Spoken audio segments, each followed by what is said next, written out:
Morning po mga kaampalaya dyan. Sa mga viewers and followers ko po dyan, ito po, mapagpalang umaga po sa ating lahat. Ayan po. So ngayon po ay magkakabit po ako ng palad sa taas. Tuloy po natin kasi mataas na po sila. Ayan na. Ayan po yung mga resulta po ng aming pinaghirapan. Ayan. Nakakamangha lang kasi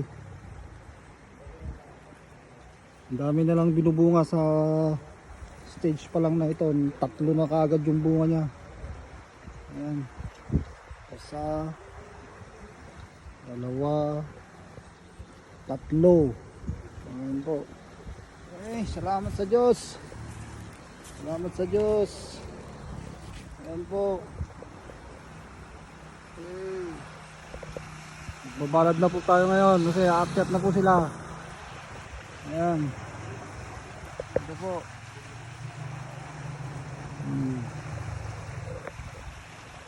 Hey. Iwan lang po ng bakas para madeliveran po kayo ng ampalaya sa susunod na mga araw. Ayan po. Alright. Salamat po.